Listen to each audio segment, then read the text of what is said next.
Bonjour et bienvenue à la première partie de cette série de webinaires en deux parties sur les pratiques prometteuses pour améliorer l'accès aux soins primaires dans les communautés nordiques, rurales et éloignées. Je m'appelle Colleen Ferris et je suis directrice des innovations et du développement stratégique chez Excellence en Santé Canada. J'aimerais tout d'abord souligner que nous nous réunissons sur un territoire habité par des peuples autochtones depuis toujours. En particulier, nous reconnaissons que nous diffusons ce webinaire depuis Ottawa, qui est le territoire traditionnel et non cédé de la nation algonquine. Nous reconnaissons et apprécions profondément leur lien historique avec ce peuple, ainsi que l'opportunité de nous réunir ici aujourd'hui. Veuillez donc noter que cette session est enregistrée. Nous avons le plaisir d'offrir une interprétation simultanée en français pour cette séance, et si vous souhaitez entendre la voix de l'interprète, veuillez sélectionner Français dans le menu d'interprétation au bas de votre écran. Nous vous invitons à nous faire part de vos questions et de vos commentaires à tout moment en utilisant notre boîte de clavardage et nous vous encourageons à tous à réagir aux commentaires et à répondre aux questions dans le cadre ou la fonction du dialogue, justement, encore une fois, comme vous le souhaitez, au fur et à mesure que nous avançons. Pour nous assurer que nous avons le temps d'entendre tous les présentateurs, nous organiserons une période de questions et de discussions pendant les 15 dernières minutes environ du webinaire d'aujourd'hui. Et si vous avez besoin d'une assistante technique telle qu'elle soit à n'importe quel moment de ce webinaire, veuillez envoyer un message par clavardage direct à Tech Support ou Soutien technique. Je l'ai déjà dit, mais je le répète, je suis votre hôte pour la prochaine heure et je suis ravie d'avoir Linda Lee et Larry Bremner avec moi. Linda et Larry sont tous les deux des coachs ou formateurs pour le programme Consolider les soins primaires et nous accompagnent depuis 1 an et demi dans cette aventure. Linda défend avec passion l'utilisation de l'évaluation pour créer un monde plus équitable, plus inclusif et plus durable. Tandis que Larry, qui est métisse, apporte 45 ans d'expérience dans la recherche sociale et l'évaluation.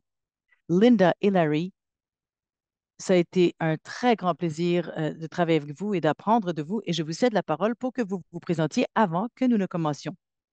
À vous la parole, Larry et Linda.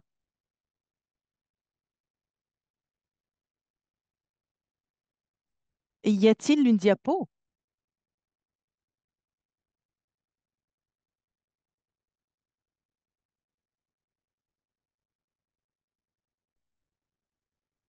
Voilà. Alors, c'est comme ça que ça se passe avec ce cliché-ci.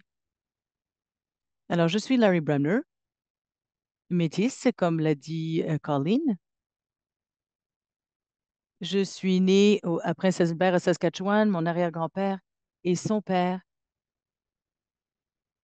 étaient deux de 30 des hommes métiers qui ont signé une compétition et ont protesté contre le gouvernement, justement dans le cadre du territoire qui avait été donné pour la colonie. Et ils ont battu à Batoche et ils ont déménagé aux États-Unis après Batoche et ils sont revenus en Saskatchewan en 1905 à Dormy.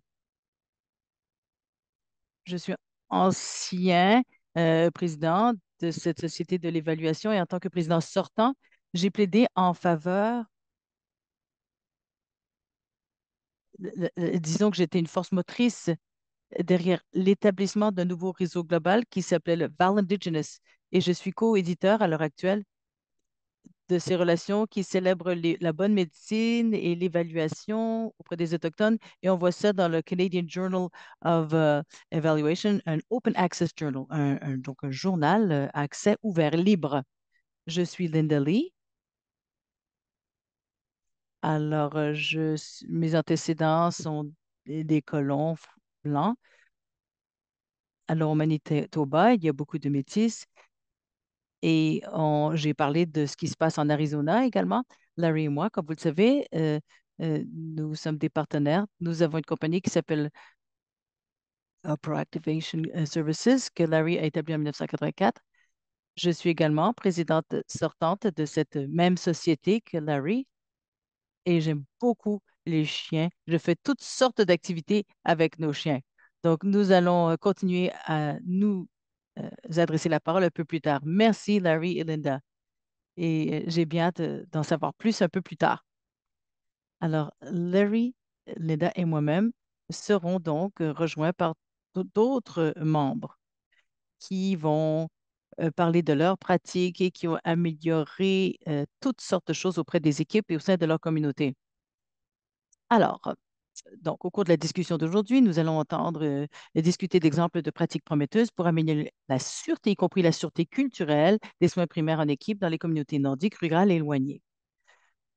Alors, en ce qui concerne les exemples de pratiques prometteuses, nous partagerons et discuterons des facteurs clés de succès et enseignants tirés pour soutenir la mise en œuvre, la pérennité et la diffusion, les stratégies utilisées pour favoriser les partenaires entre la communauté et le personnel de santé et les Premières Nations, Inuit et les Métis.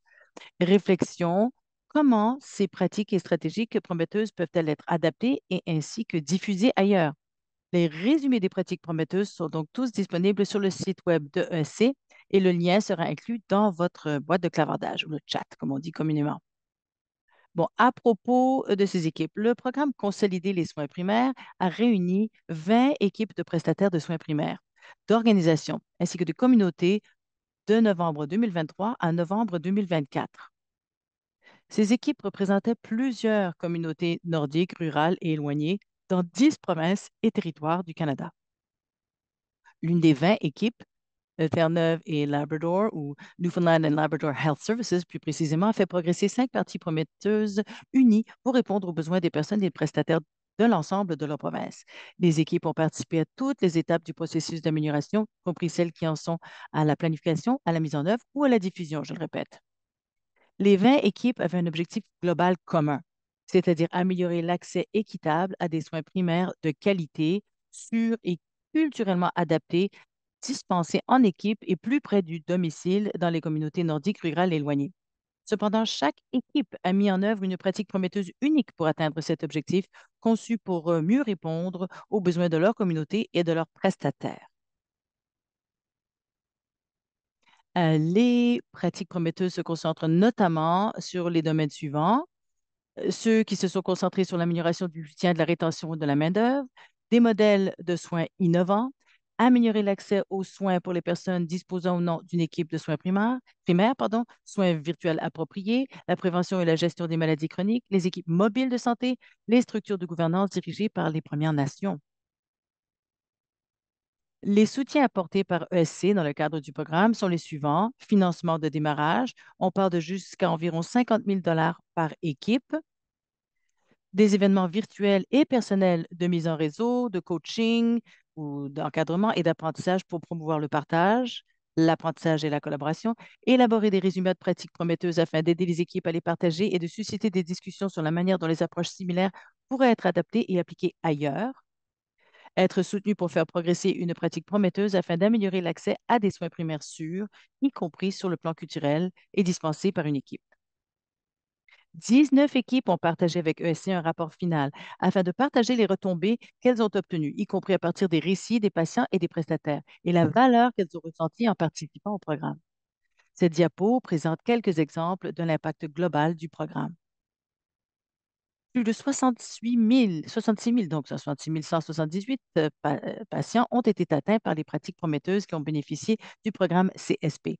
Parmi les exemples d'impact partagés par les équipes, on peut citer amélioration de l'expérience du prestataire, notamment par un meilleur équilibre entre vie professionnelle et vie privée et une plus grande joie au travail, réduction du nombre des visites aux urgences pour des pathologies qui pourraient être traitées en toute sécurité et de manière appropriée dans le cadre de soins primaires, amélioration de l'expérience et de l'accès des patients, changement visant à promouvoir des pratiques culturellement sûres par le biais d'un partenariat avec les Premières Nations, les Inuits et les Métis et d'autres communautés méritant l'équité.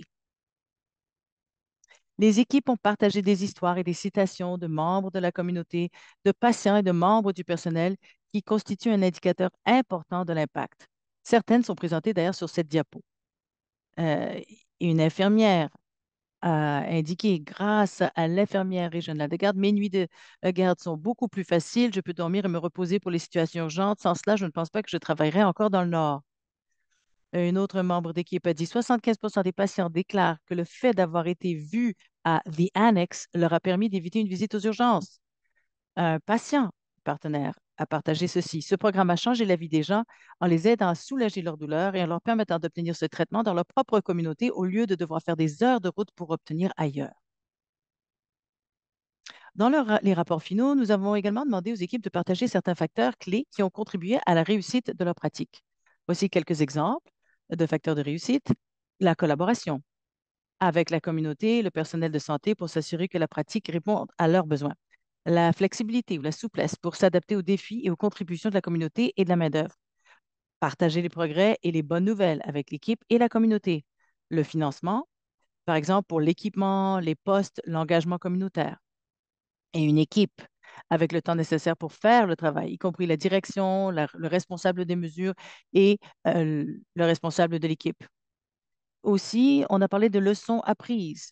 Dans les rapports finaux, nous avons également demandé aux équipes de partager certaines leçons apprises qu'elles recommandaient à d'autres de prendre en compte s'ils adaptaient la pratique à leur environnement communautaire. Alors, il y avait assurer une présence visible au sein de la communauté. Rencontrer les gens en personne permet d'instaurer un climat de confiance et de mieux comprendre les idées, les besoins et les possibilités de la communauté qui peut contribuer à l'amélioration de la situation. Constituer une équipe diversifiée avec de nombreux champions pour soutenir le processus d'amélioration, même en cas de problèmes personnels, de contraintes de temps et de complexité du changement. La planification, la durabilité dès le départ pour s'assurer que les personnes et les ressources sont en place et pour maintenir la priorité de l'organisation et de la communauté. Ne pas hésiter à modifier le plan pour tenir compte des commentaires de la communauté, de l'équipe et du personnel.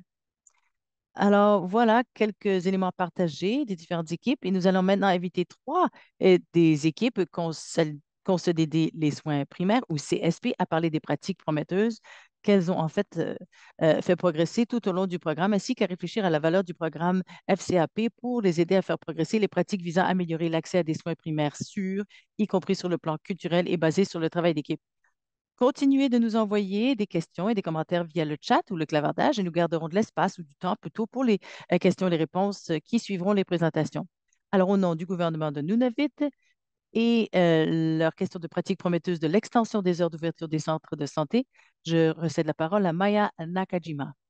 Merci beaucoup, Colleen. J'apprécie beaucoup. Bonjour à tous, je suis Maya Makajina. Je suis directrice des opérations spéciales avec le gouvernement de Nunavut, le ministère de la Santé. Je vous appelle du territoire non-cédé ancestral des Squamish, Tsleil-Waututh et d'autres nations encore. Et je suis ravie de pouvoir partager certaines de nos propres expériences avec notre initiative pratique prometteuse pour améliorer l'accès aux soins primaires.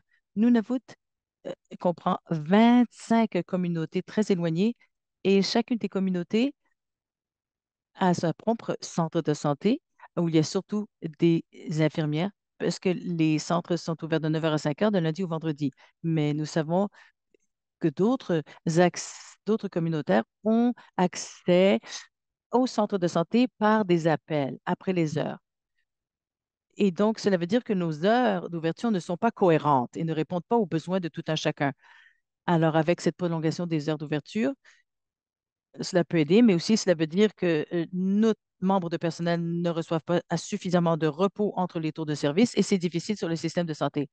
En plus, étant donné la taille des centres de santé, nous avons une infrastructure limitée et de l'espace physique limité aussi. Donc, il est difficile pour nous d'augmenter le personnel au jour le jour durant les heures d'ouverture. Avec des heures en soirée, ce serait probablement possible de partager de l'espace. Donc, alors, pour ce qui est de notre expérience, avec le ministère de la Santé, avec les leaders et les autres prestataires, nous menons un test avec la prolongation des heures d'ouverture, Rankin Inlet, Pond Inlet et Kekatelet et Cougaret dans la région de Tegamet.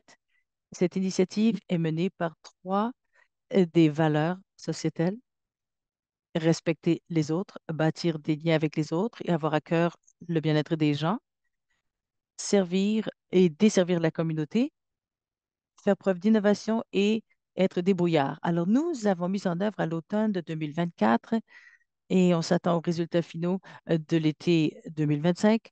Nos résultats préliminaires sont très positifs. Nous avons entendu beaucoup de rétroactions très positives des membres de la communauté et du personnel. On est très enthousiasmés.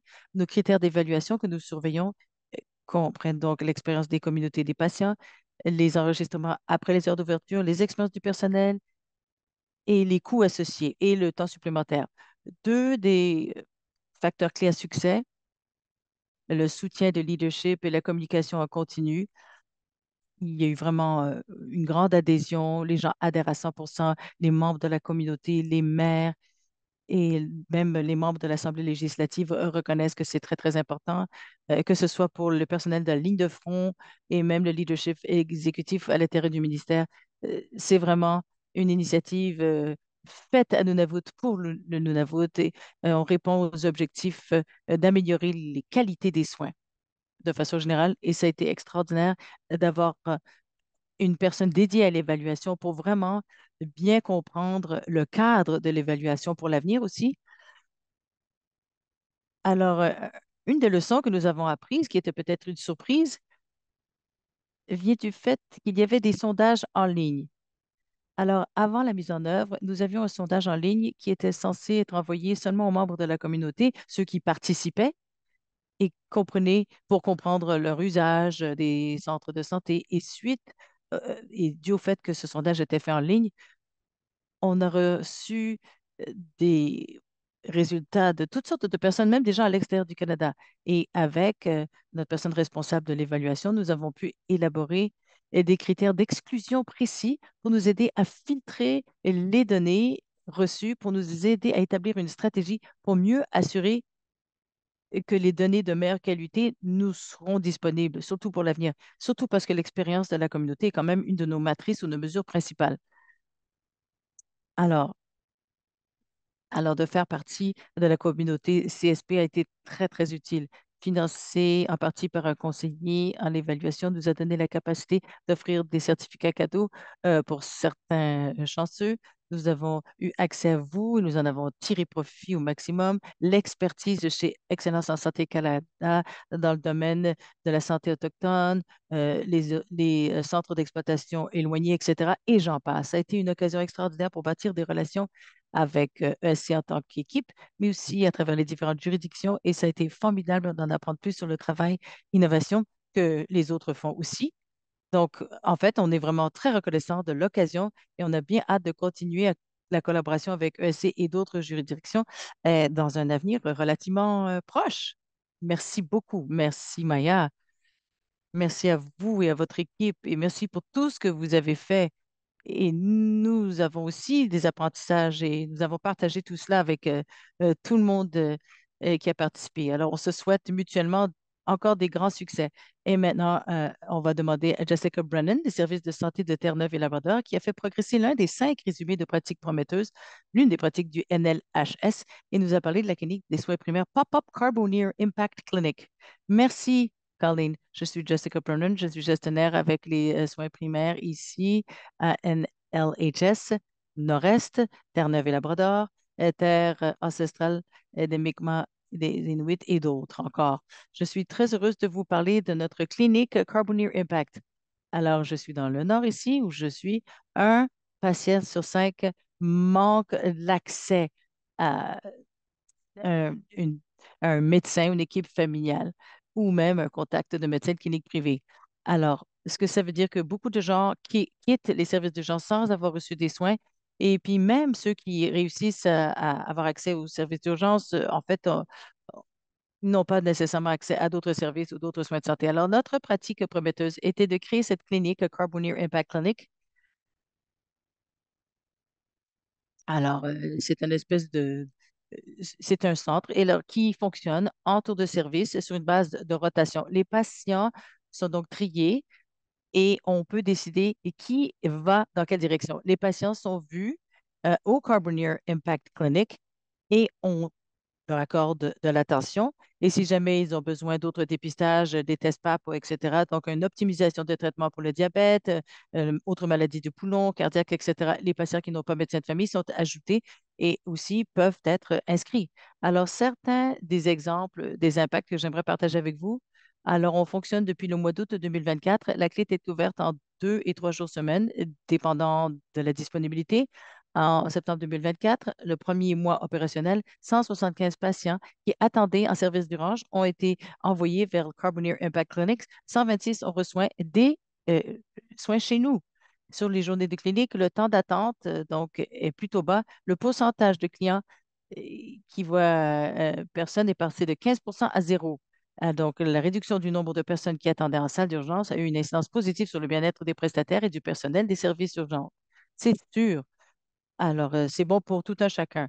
Et je voulais partager d'autres exemples de patients avec vous. Il y a une personne de 92 ans qui est venue et qui avait prévu pour la fin de sa vie, mais lorsqu'il est venu voir notre médecin, notre infirmière et notre navigatrice sociale, cette personne vit de façon indépendante à la maison avec un ajustement de médicaments et donc il vit sa vie. Donc, c'est une excellente nouvelle. Et un autre individu de 23 ans on a dit que cette personne n'était pas prête à retourner au travail. Elle a été évaluée par le médecin de Carbo Impact Clinic. Elle a pu avoir accès aux médicaments dont elle avait besoin, encore une fois, grâce à cette espèce d'orientateur. Et vraiment, elle connaît des améliorations sur le plan de la santé et elle travaille au sein de la communauté. Et cela est bon non seulement pour le client, mais pour la communauté. Tout le monde est gagnant. Donc, la mise à jour jusqu'à la fin de février, nous avons vu plus de 1000 patients au Carboneer Impact Clinic, CIC. Alors, le soutien a été offert par notre Family Care Team, le soutien. Alors, un modèle d'emploi souple où il était possible de choisir les tours de service et avoir l'infrastructure qui leur était disponible pour soutenir la prestation de service. Donc, les médecins travaillaient à partir d'une clinique qui était à côté des services d'urgence, mais pas là exactement, mais si jamais les gens avaient des amis qui pouvaient leur donner des lifts ou ils pouvaient prendre un taxi, là, ils pouvaient avoir accès à ceci. Donc, un modèle d'emploi très souple. Ah oui, toutes sortes de systèmes de référence ont été également mis sur pied pour améliorer les résultats de santé pour nos patients qui ont pu avoir accès aux ergothérapeutes, infirmiers ou d'autres services professionnels. Les partenariats également ont été un élément clé et des partenaires de l'extérieur également.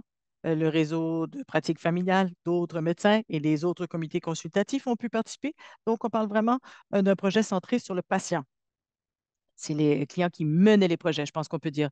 La continuité des soins en accordant du temps protégé pour faire le suivi avec les patients qui étaient vus au Carboneer Impact Clinic. Si les gens n'avaient pas de médecin de famille, eh bien, il y avait notre personne Kelly qui les adoptait, entre guillemets, ces gens-là, et s'assurait que tout et le suivi était bien fait. Et s'il le fallait, il y avait un rendez-vous de suivi qui était organisé. Et des champions.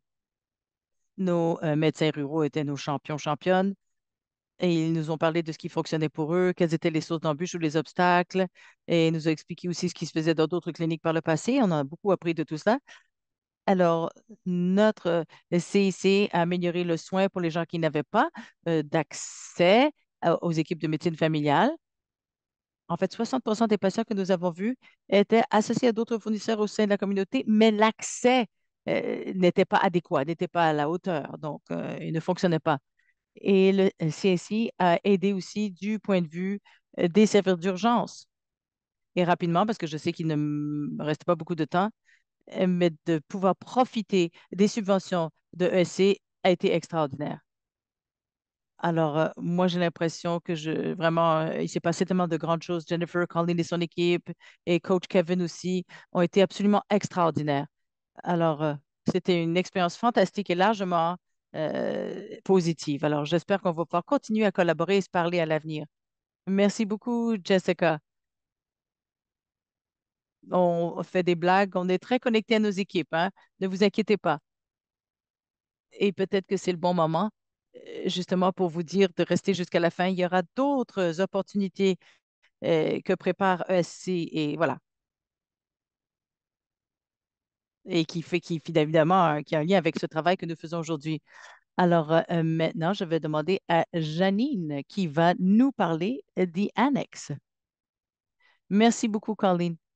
Je suis Janine Vandenhoegel, directrice de la Algonquin Family Health Team. On est dans le district de Muskoka, situé sur le territoire Robinsons and Williams. Alors, le défi que nous tentions de surmonter à l'annexe est un défi que la plupart des gens en Amérique du Nord vivent, un manque d'accès aux soins primaires ou un médecin de famille. Notre liste d'attente à Huntsville est d'environ 5 000 patients non attachés, et ce qui mène au fait qu'il faut se fier aux services d'urgence pour les soins primaires. C'est pas du tout idéal pour toutes sortes de raisons, n'est-ce pas? Les services d'urgence sont des services d'urgence. Bon, et il y a d'autres, c'est les soins primaires qui offrent les meilleurs soins primaires. Alors, nous, notre endroit s'appelle l'Annexe. C'est une clinique qui offre des soins primaires en équipe complète, dirigée par du personnel infirmier praticien, installé dans la bibliothèque communautaire et prend en charge les personnes qui n'ont pas d'équipe soignante ou de médecin de famille. La clinique offre le bon soin au bon endroit et aide même aussi les patients qui sortent des hôpitaux et qui ont besoin de suivi routinier euh, pour aider donc les patients à éviter d'avoir encore une fois à recourir au service d'urgence et pour éviter la réadmission de patients qui sont libérés et qui sont associés à un praticien. À ce jour, on parle de 500 personnes qui ont quitté l'hôpital et qui vont directement voir des annexes pour leur suivi en soins primaires. Depuis que nous sommes ouverts en 2023, nous avons offert plus de 8000 visites et le chiffre a été mis à jour d'ailleurs depuis que ces pratiques prometteuses ont été imprimées. Nous offrons des soins pour environ 3 000 patients qui autrement auront dû ou bien ne pas avoir accès à quelque soin que ce soit, ou bien avoir accès aux services d'urgence. Il y a des gens près de Muskoka qui sont isolés. Le transport, évidemment, est ce qu'il est dans des régions rurales et éloignées. Et les communautés euh, n- n'ont accès que lorsqu'ils sont en crise. Et donc, bon, là, vous savez ce qui se passe dans ce cas-là. On voit environ 45 patients tous les jours. 75 de ces patients indiquent qu'ils n'ont pas été vus à l'annexe, ils auraient été au service d'urgence. Bon, ouais, ils parlent d'expériences très positives. Donc, nous avons élargi nos services. Nous offrons également des soins gériatriques, santé mentale, physiothérapie. Donc, on en ajoute tout le temps. Les fournisseurs parlent de grande satisfaction, un haut niveau de satisfaction avec l'emploi également chez l'annexe. Donc, nous sommes vraiment une équipe au sein de l'annexe. Il y a quelques fournisseurs et qui sont salariés par le Algonquin Health Team et d'autres médecins qui rentrent et qui sortent. Et ça, c'est par avec un horaire. Et nous avons des liens avec tout Muskoka. Surtout puisque nous sommes un genre de destination, si vous ne connaissez pas Muskoka, surtout pour les résidences euh, saisonnières. Les gens viennent pour le parc Algonquin. Alors voilà. Alors, c'est bon parce que pour ce qui est des frais généraux, c'est pas trop cher et les gens n'ont pas besoin de chercher leur propre personnel de soutien ou administratif, etc. Ça peut être très pratique. Donc, très souple, beaucoup de flexibilité et un équilibre vie professionnelle, vie privée. Le financement que nous avons reçu, tout bien en espèces ou du soutien financier de la ville de Huntsville, the Northern Ontario School of Medicine, ESC, bien entendu, et Ontario Health. Nos champions sont le médecin en chef et d'autres communautaires dans le domaine des soins primaires pour offrir des services euh, un leader, un genre de directeur pour communiquer la progression, maintenir les mises à jour, faire croître les programmes, communauté, partenariat pour s'assurer que Annex répond aux besoins des résidents de Huntsville et offre également un soutien adéquat sur tous les niveaux, souplesse du travail, équilibre vie privée, vie professionnelle, pas de frais généraux pour les nouveaux médecins qui s'intègrent. C'est plus facile pour recruter et maintenir surtout des médecins. Nous avons une équipe d'autres professionnels alliés, des infirmières praticiennes, des médecins qui offrent des soins primaires au sein d'une équipe également. Il y a également une infirmière qui travaille à plein temps au sein de cette clinique et un programme très innovateur du district de Muskoka, Community Paramedics, qui offre des soutiens au sein de la communauté et au sein de la clinique. Donc, pour ceux qui sont plus isolés ou qui sont à domicile, on peut se référer à ce programme paramédical et ces gens peuvent être vus dans leur domicile ou dans les communautés où ils habitent. Les leçons apprises, prendre le temps de créer et de mousser, de favoriser les collaborations avec les différents partenaires de la communauté et organisations. Nous en avions besoin pour nous guider, mais nous en avions également pour nous aider à faire croître la clinique de telle sorte qu'elle soutienne la communauté qu'elle dessert. Et sans les partenariats, ce serait tout simplement impossible. Les leçons tirées, Bon, la question de vraiment améliorer l'accès, d'avoir les bonnes données pour informer les améliorations et répondre toujours aux besoins des communautés, mais aussi aide à faire croître et soutenir l'annexe dans le temps comme dans le temps. Donc, assurer la pérennité de The Annex. Ce qui se passe avec les soins primaires, surtout quand on parle d'infirmières praticiennes, il nous manque beaucoup de données OHIP. En Ontario, c'est un problème. Donc, la capacité d'avoir en fait une euh, collection de données et un système de rapport avec ESC n'est pas quelque chose auquel nous avions accès auparavant. Donc, c'est un genre de cycle perpétuel. On est trop occupé, on n'a pas le financement pour la perception de données et nous n'avons pas ce dont nous avons besoin pour l'étude de rentabilisation parce qu'il nous manque des données. Donc, c'est une quadrature du cercle. Donc, cela exacerbe les choses et voilà pourquoi nous sommes motivés d'avoir accès à des bonnes données et l'équité de données dans ces communautés rurales et nordiques. Une autre leçon apprise, l'importance des soins primaires à partir d'une équipe. Bon, nous connaissons un moment, si l'on veut, en Ontario, on commence à mieux comprendre le secteur de ces activités et l'importance de ce secteur pour la toute première fois. Et je pense que ce projet, voilà, a vraiment aidé dans ce sens également, en plus de tout le reste. Merci beaucoup, Jenny Levoux, et à votre équipe à The Annex et tout ce que vous avez réalisé. Et Maya et Jessica, merci d'avoir partagé vos expériences également. Alors, nous allons maintenant ouvrir le débat, si on veut, et poser des questions. Je vois toutes sortes de questions affichées dans la boîte de clavardage, alors merci. Mais je vais demander à Larry et à Linda d'offrir quelques idées. Quelle est leur expérience en tant que coach et qu'avez-vous vu, qu'avez-vous vécu et la valeur que vous avez ressentie en tant que coach et voilà, tout ce que vous avez vécu à travers le travail que vous avez fait dans le cadre de ce programme. Larry, alors, oui, je vais réfléchir à nos rôles de coach, justement. Je pense que c'était vraiment une bonne idée de rassembler les équipes. Je pense que l'année dernière, là, en personne, cela a vraiment permis aux membres des équipes de partager des idées, des stratégies les unes avec les autres. J'ai trouvé que c'était une expérience vraiment très, très positive. On nous a demandé de faire une présentation et je pense que cela nous a permis de présenter une approche différente qui a fait écho avec quantité d'autres équipes. Et j'espère que à partir de maintenant, cela va être utile pour les équipes. Comment incorporer des histoires, des anecdotes ainsi que des chiffres euh, dans vos évaluations. En tant que coach ou formateur, c'était très intéressant de voir les façons, les mesures innovantes qu'ont inventé les différentes équipes pour améliorer l'accès aux soins primaires.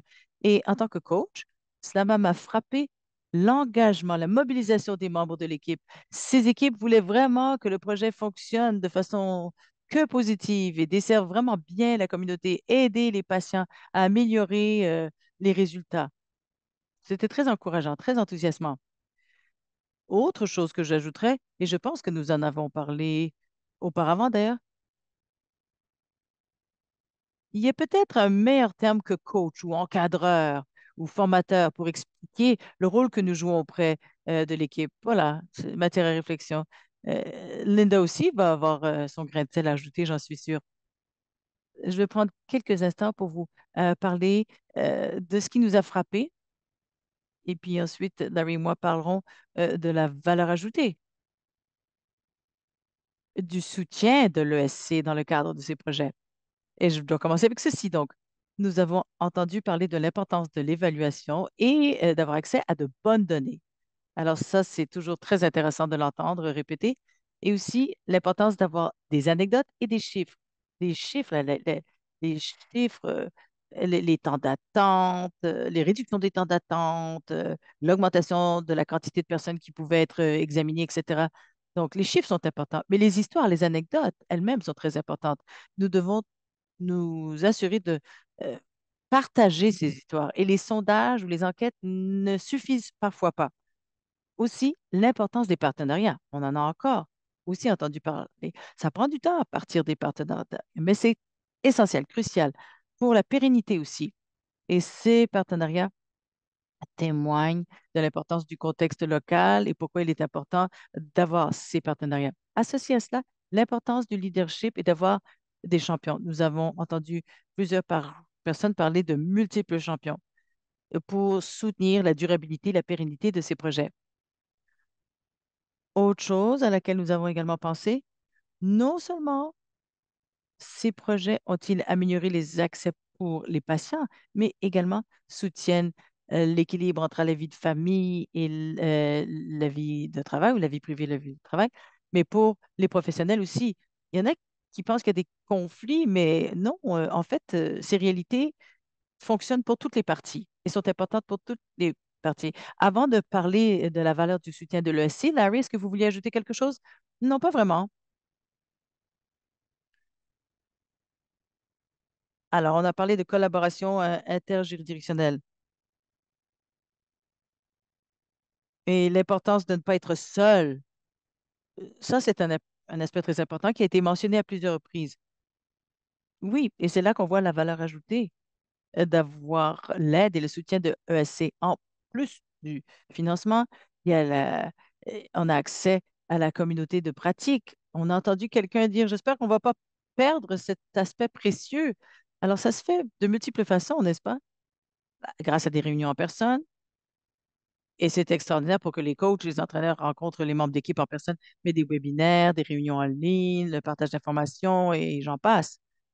Alors, je pense que ça a été une réelle valeur ajoutée. Ce n'est pas que le financement. Il y a bien plus que le financement qui compte et qui est précieux. Larry, voulez-vous ajouter quelque chose? Euh, Autre valeur ajoutée. L'ESC a encouragé le Canada à faire preuve de créativité et de trouver des solutions innovantes, encouragé à prendre des chances. Et l'ESC a toujours soutenu tout au long, nous a suivis, nous a accompagnés, nous a aidés à trouver des solutions appropriées. Et les fameux rapports de synthèse pop-up, bon, pour partager à grande échelle, pour parler de la créativité de tout ce que les autres font, très important. La dernière équipe a parlé de quelque chose de très intéressant. euh, qu'il est important aussi de mousser la sensibilité aux soins primaires en Ontario. Donc oui, alors, et justement, beaucoup des solutions créatives ont fait cela, augmenter la sensibilité.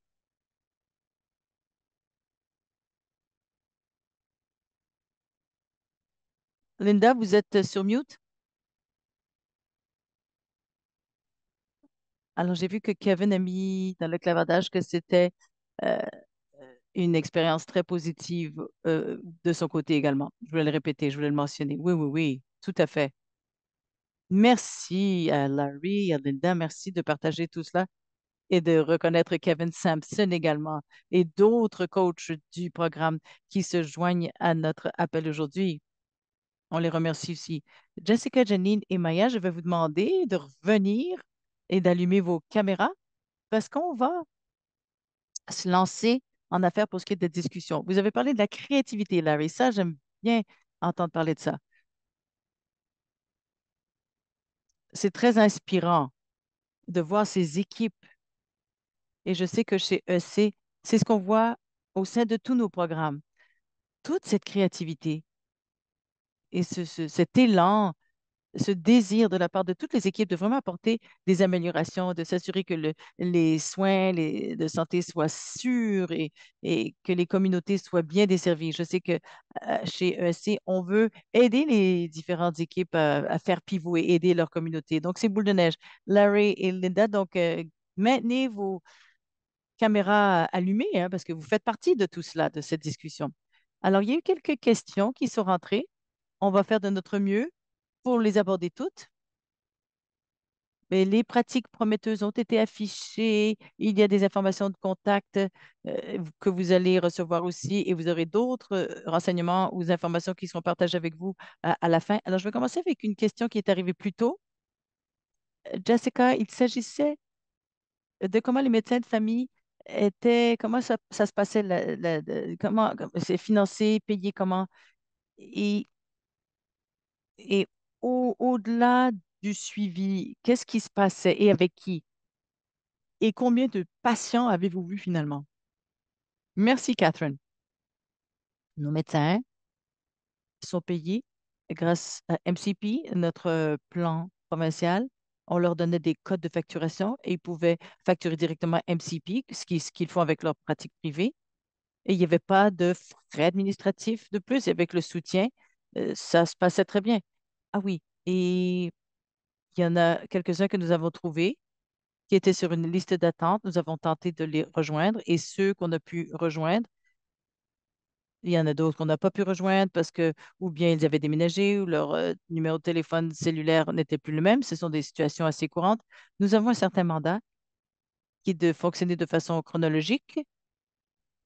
On aurait adoré prendre les 1000 parce qu'ils avaient besoin de soutien. On leur a dit, on a essayé de vous appeler. Bon, il y a une autre question que je n'ai pas devant moi, mais bon, la majorité, oui, la majorité des clients ou des patients étaient uniques. Euh, il y a eu aussi des gens qui revenaient pour plusieurs fois. Bon, il- oui, il y avait des gens qui venaient pour la première fois, il y en a qui reviennent de façon récurrente et qui ont besoin de suivi et qui ne savent pas où se tourner.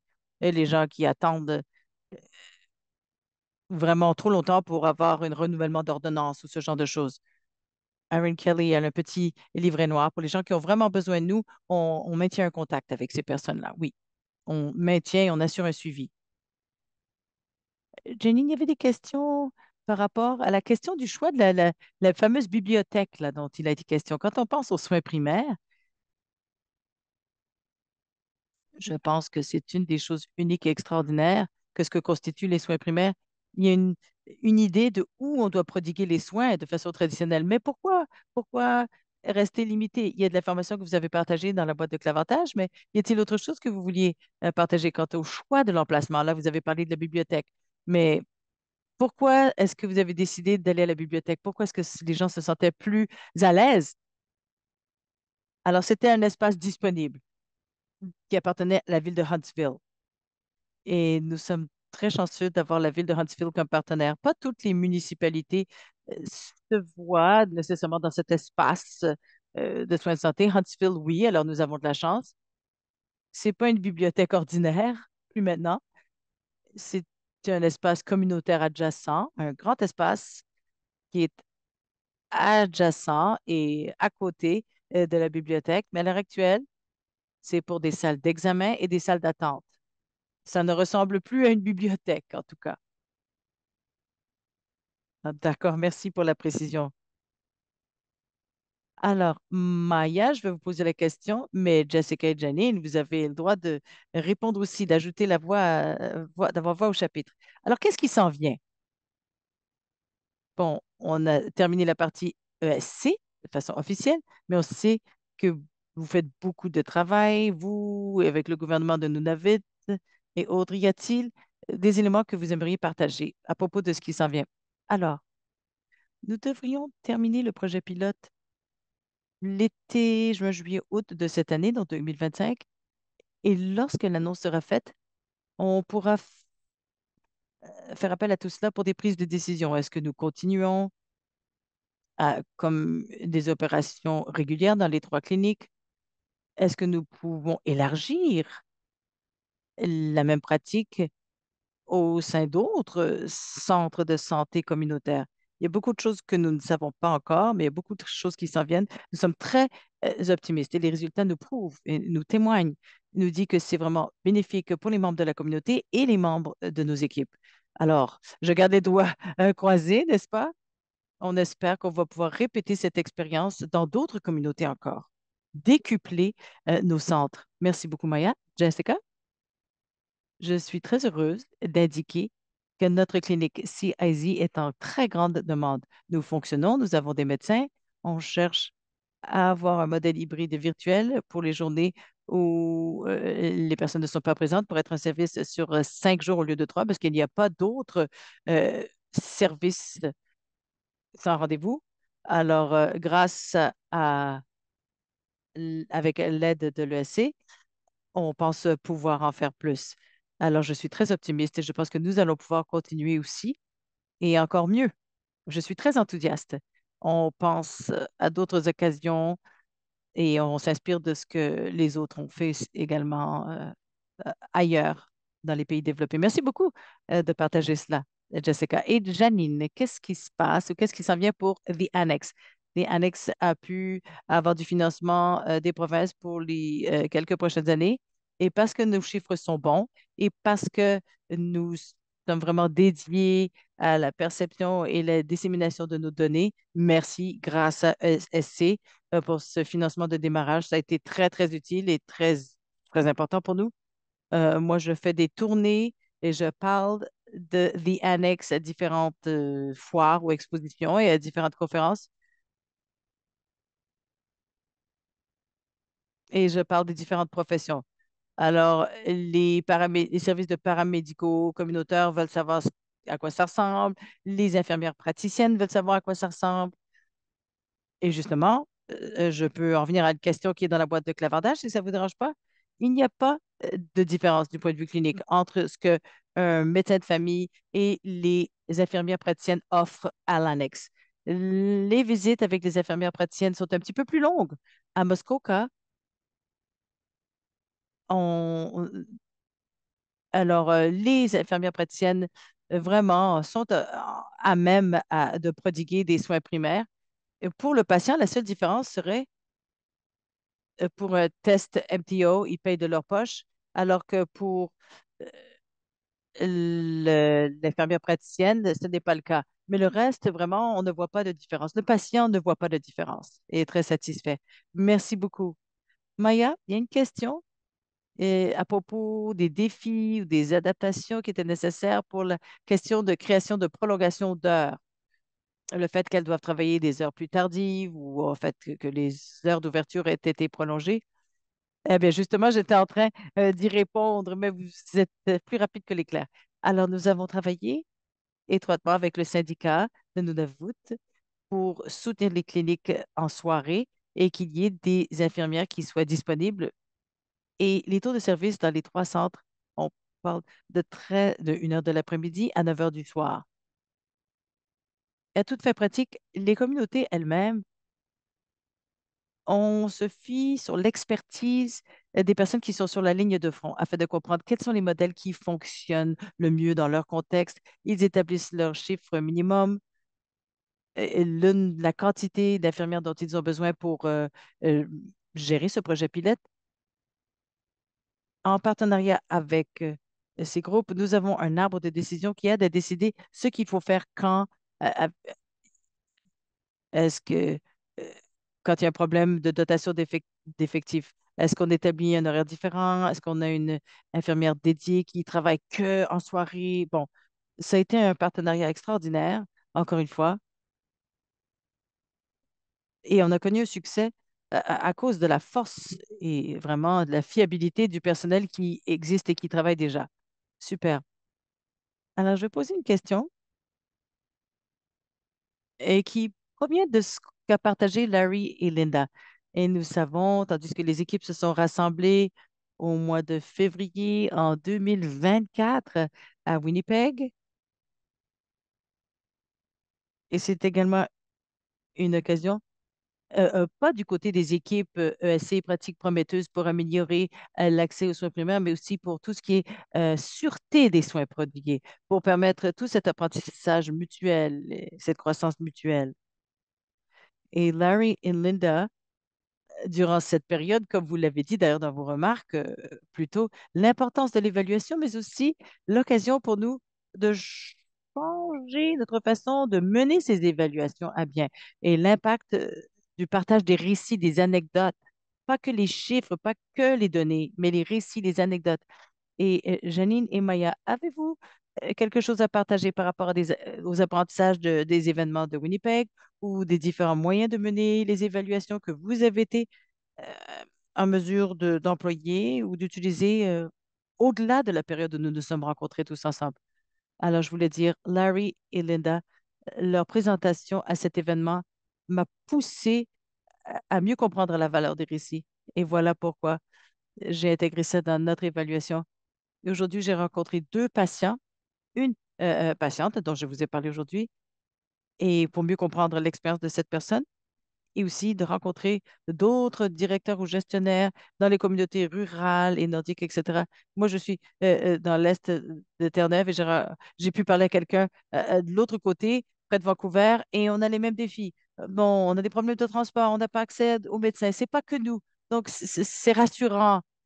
On dit qu'on a des problèmes, on aime bien ne pas se sentir seul, mais on sait qu'on travaille avec des personnes qui ont à cœur le soin primaire prodigué aux personnes qui en ont besoin. Alors, quand je suis rentrée chez moi, j'ai dit à mon mari, ah, je suis inspirée. J'ai rencontré tant de personnes. Il y avait une communauté des esprits qui était tellement intéressante et fascinante. Moi, je suis une personne qui aime le rural et j'ai adoré l'expérience que j'ai vécue à cette conférence. Donc, j'aimerais vous remercier.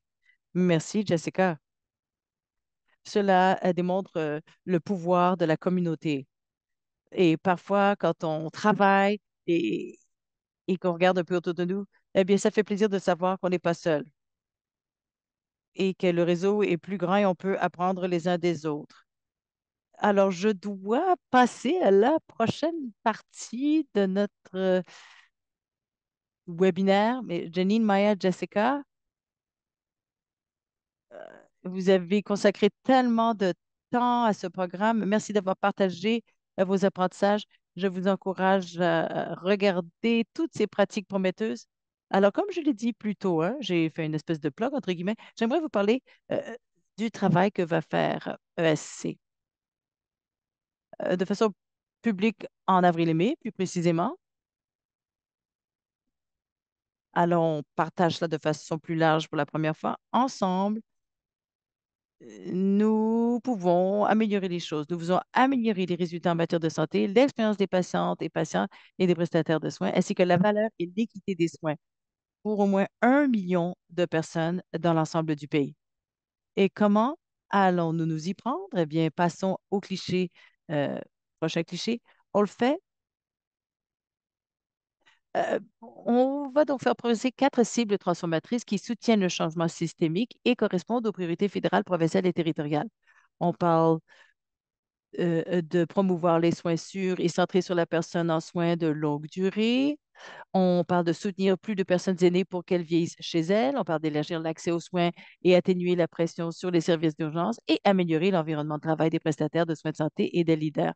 Et nous avons déjà entendu aujourd'hui beaucoup d'exemples dans ce sens aujourd'hui. Mais nous savons que même si nous avons ces 4 cibles transformatrices, simultanément, il faut acquérir des compétences fondamentales pour maintenir l'excellence et favoriser des systèmes de santé à un rendement élevé.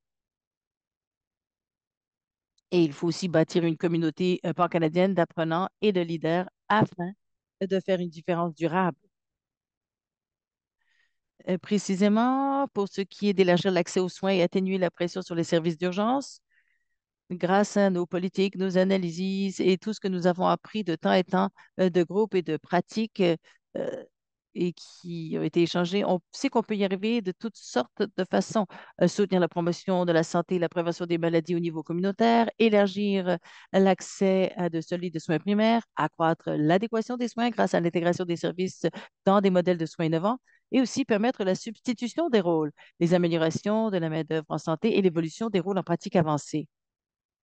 Alors, afin de nous aider à atteindre ces visées, nous allons lancer, à un moment donné au mois de mai, 4 offres, si l'on veut, qui permettront, qui nous permettront tous, à travers le pays, on l'espère, de nous rassembler et les équipes pourront se joindre à une de ces offres, une ou plus de ces offres, et qui cherchent toutes à améliorer les soins, à l'accès aux soins, etc. Il y aura donc un programme d'amélioration de l'accès aux soins primaires. On parle de modèle reconnu d'amélioration de la qualité qui accroît l'accès des patients à leur équipe de soins primaires en temps voulu. Ensuite, il y a le côté avancé, mais aussi côté de soutien et amélioration de la qualité. Il y aura la question paramédic et prescription sociale. Ce programme contribuera à systématiser le recours à la prescription sociale par les équipes paramédicales pour fournir aux patients et patientes des ressources locales et locales non médicales en vue d'améliorer leur santé et leur bien-être. Nous allons également lancer un programme plus léger qui s'appelle Renforcer les soins intégrés en utilisant des pratiques prometteuses fondées sur le travail en équipe tels que les soins virtuels, la médecine connectée et d'autres modèles de services intégrés et des soins plus sûrs et de qualité peuvent être fournis au bon moment, au bon endroit et par le bon prestataire. Et finalement, un autre programme qui s'appelle Défi Soins appropriés. Cette initiative offre des ressources et une reconnaissance aux équipes qui proposent des solutions reposant sur diverses approches pour atteindre cet objectif de transformation. Alors, ce sont tous des moyens, tous ces programmes sont des moyens euh, pour nous de maintenir en vie tout ce travail précieux. Et à l'écran, vous voyez, euh, joignez-vous à notre liste de courriels si ce n'est pas déjà le cas, parce qu'au fur et à mesure que de nouvelles informations s'en viennent, sont partagées de façon publique, eh bien, vous aurez accès à plus d'informations sur cette question. On va vous demander donc de répondre à un court sondage et nous allons utiliser ces informations pour nous aider à améliorer votre expérience du webinaire parce que chez ESC, on veut continuer à apprendre et améliorer suite à chacun de ces webinaires. Alors, on vous remercie à l'avance d'avoir pris le temps de le faire. Et tandis que vous complétez ce sondage, on aimerait vous remercier, Maya, Janine et Jessica, pas seulement de vous être joints à nous, mais pour tout le travail que vous faites en continu, vous et vos équipes, je le souligne, tout au long du programme et au quotidien, l'impact que vous faites et à la tête de laquelle vous vous trouvez pour que les soins soient plus sûrs et ainsi que sûrs du point de vue culturel pour tout le monde au Canada. Larry, et Linda et Kevin et d'autres encore, nos coachs, nos formateurs, entre guillemets, qui nous ont soutenus, qui nous ont guidés à l'équipe ESC ainsi que les équipes financées à travers tout ce voyage, cette aventure. Rien de tout cela n'aurait été possible sans vous. Alors, vous êtes peut-être encore en train de remplir le sondage, mais merci encore de vous être rejoint à nous aujourd'hui. On garde le contact et on a bien hâte de vous revoir en grand nombre pour nos prochaines offres, dans le contexte de nos prochaines offres. Merci encore.